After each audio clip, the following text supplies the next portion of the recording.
The Daily Beat on KBEY 103.9 is back. I'm Ben Shields, and we've got DailyTrib.com news editor Dakota Morrissiey. Dakota, hope you enjoyed your week off last week. Oh, yeah, I was in the Great Smoky Mountains. And now you're back in the seat here for the Daily Beat. We missed you. All right, so lots of transportation news, but first let's talk about some transmission lines that could be possibly going through Burnet County. So what is the latest on that?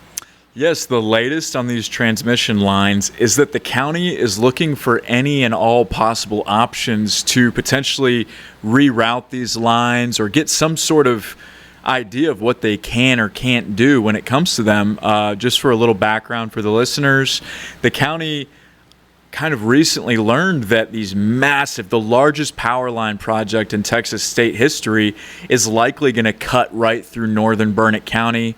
These are 765 kilovolt transmission lines, which have never been constructed in the state of Texas before. It's about a 200-mile route from Bell County to Schleicher County.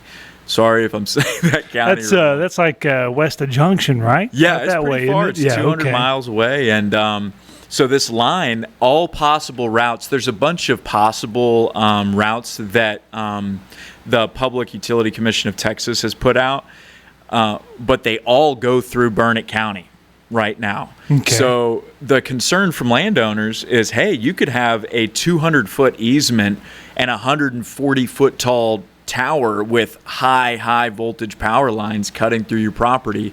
So there's obviously a lot of concern, folks, and the county commissioners are concerned as well, and they don't really know what they can or can't do because this is a massive state project to improve ERCOT. So right now, it's not that we're in a holding pattern, but the county officials are on top of it, and they are trying to look out for Burnet County landowners. Trying to figure out what they can do next, what the next step is? Yeah, they don't know. It's, okay. And, you know, that's a kind of a recurring theme at the county level is that they don't have a lot of say in what happens when the state says something's going to happen or a big company comes in and says, we own this land, we're ticking the boxes, we can do what we want. So they're kind of caught in between the concerned landowners and these big organizations and what they can and can't do under state law.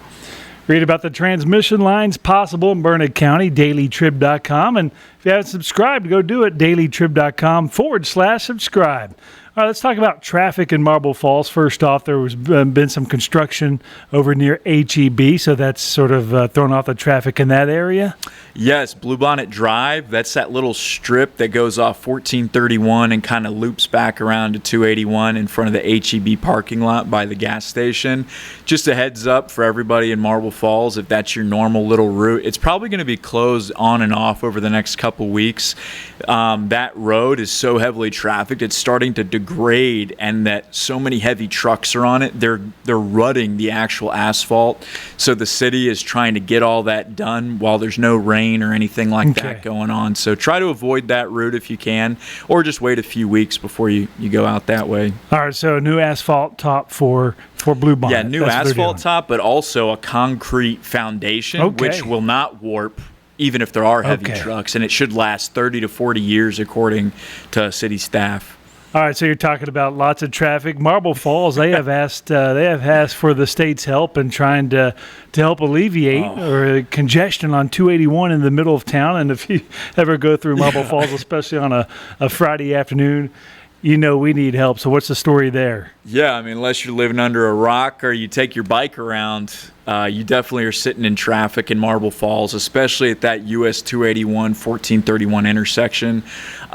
What's happened is that the city council has said, made an official request of TXDOT, like, hey, we have horrible traffic issues. We know this takes a long time to work out. Can you please start looking into it now? So this is called a request for a feasibility study. It's a very preliminary step on the city's behalf towards TXDOT saying, can you come check this out, see what's possible, identify the primary issues.